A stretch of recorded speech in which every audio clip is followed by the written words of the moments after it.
Hey guys! Welcome back to my YouTube channel. So this is Siargao Vlog Part 2. At sa mga hindi pa nakanood ng Part 1 natin sa Siargao, manood na kayo guys. Nandyan lang yan sa mga videos ko guys. Tingnan nyo muna yan para makakatch up kayo dito sa Part 2 guys. Kasi we will surely have fun on this one. So yun na nga guys, bumalik na kami ng San Isidro. Tapos nag-base na kami saglit kasi babalik kami guys sa Pacifico kasi magdi-dinner kami doon.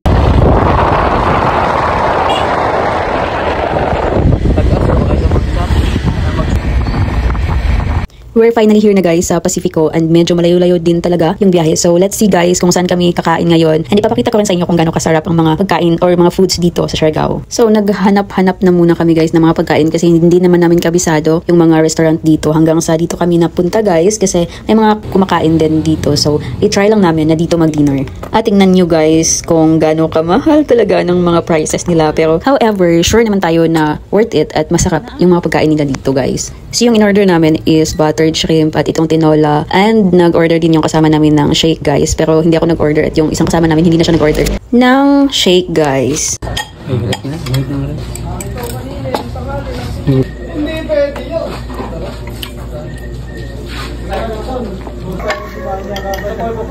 Hindi ko na na-record lahat guys at eto na, pauwi na kami guys sa kung saan kami matutulog ngayong gabi and madilim na nga kasi kagagaling lang namin mag-dinner. So this is what I'm saying guys na importante talaga na may kasama ka na marunong magmotor or importante na marunong ka mismo magmotor guys. Naalala ko tuloy yung vlog ni Dina Wong at ni Gemma Galanza guys na nagsasakay sila ng motor, pauwi na sila ng kung saan sila nagstay and galing sila sa Siargao Beach Club and yeah, wala lang, naalala ko lang guys. So you know, bashing ha sa mga gawang fans dyan kasi gawang fan din ako. Cherry, so good morning guys. So it's early in the morning and naghanap kami guys kung saan kami kakain ng breakfast. Outfit check na muna tayo guys.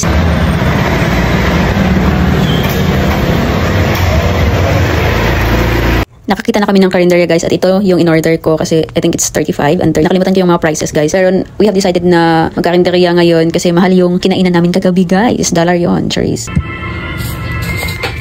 Ito naman yung rice nila guys, worth 30 pesos.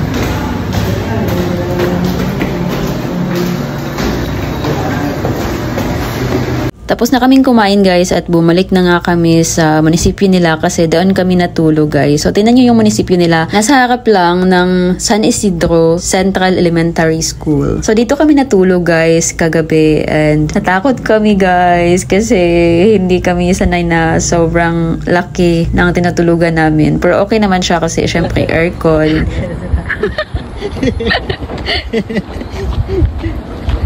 Guys, hulaan nyo kung nasan kami ngayon. So, nandito kami sa Little Hawaii ng Siargao. Dito sa Burgos, Siargao Island.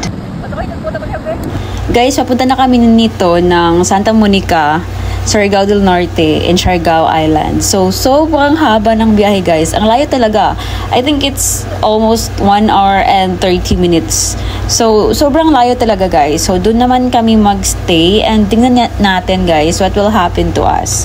So, while we are going to Santa Monica guys, hindi namin alam na may paparating pala na bagyo. Yung bagyong Upong.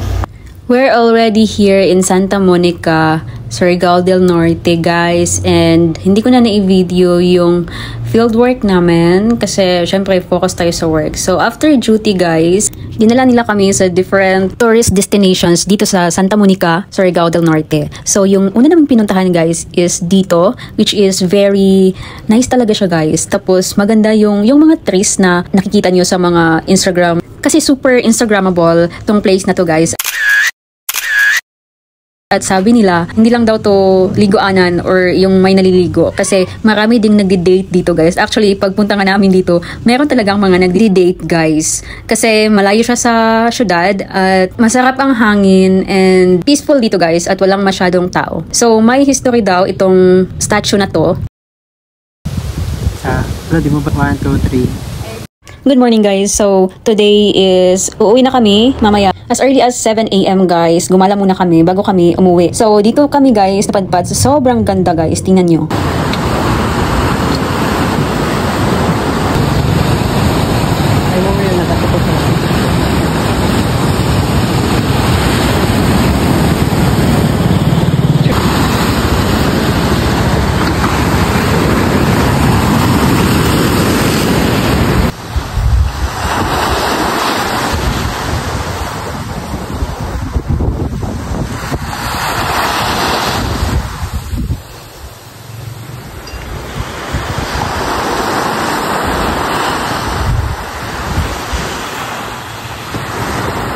Guys, naabutan kami ng ulan kaya tumambay muna kami dito sa gasoline station. Ilang minutes din kami dito tumambay guys kasi ang lakas talaga ng ulan. Hindi namin alam this time kasi wala din kaming signal na may bagyo pala, yung bagyong Opong guys.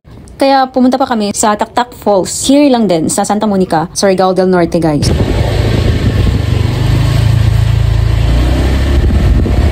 Papunta na nga kami guys sa Taktak Falls and medyo hindi naman masyadong kalayuan pero medyo kailangan mo talagang mag-drive ng I think mga 10 minutes siguro guys. Makakarating ka na mismo sa Taktak Falls at maganda din yung falls nila guys. May entrance fee shop.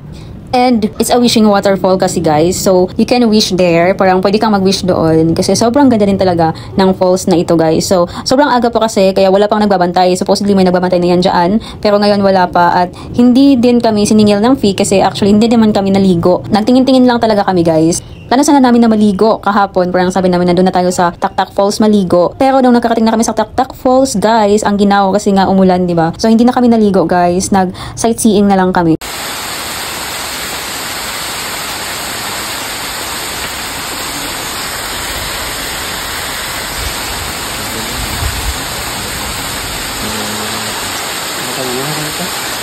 Sige.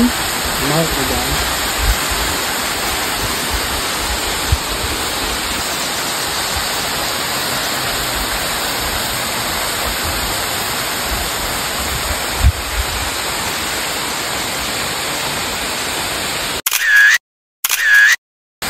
So guys, ito lang ito.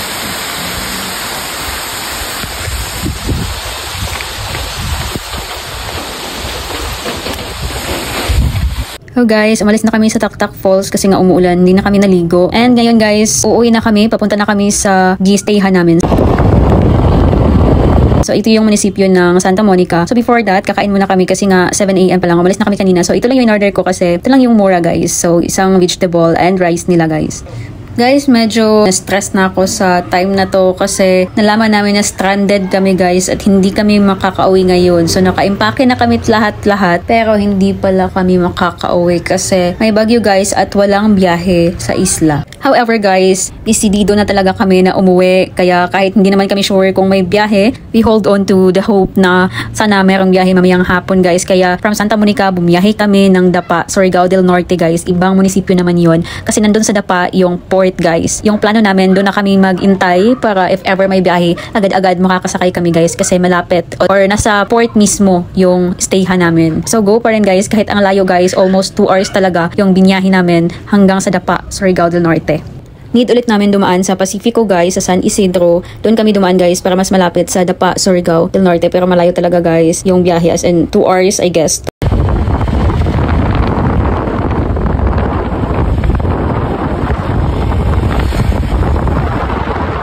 Kung mapapansin nyo guys, wala talagang mga multicab o jeep dito. So, kung hindi ka marunong mag-drive dito, kailangan mo talagang mag-motor hire or yung mga tricycle ganun, which is sobrang mahal ng pamasahe kasi ang layo ng mga pupuntahan mo. So, it would be better talaga kung marunong ka mag-drive, may kasama kang marunong mag-drive or may sarili kang motor guys. Kasi kung nag-motor hire ka guys, ang laki ng mababayaran mo kasi ang mahal. And, mabuti pa yung pamasahe, mahal, Cherise. So guys, ayan, nakarating na kami finally sa Dapa, Surigao del Norte guys, and umulan talaga guys.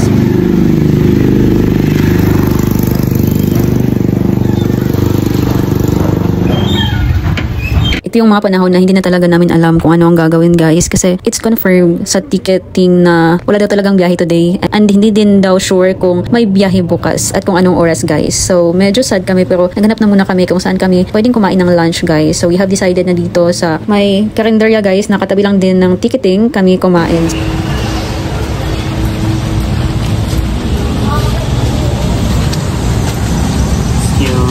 Nag-order lang kami ng chicken and isang rice. We never lose hope and we still smile through the storms of our lives guys. Ganun dapat yung mindset. That's all na muna guys for today's video. Thank you so much for watching and see you in Siargao Vlog Part 3.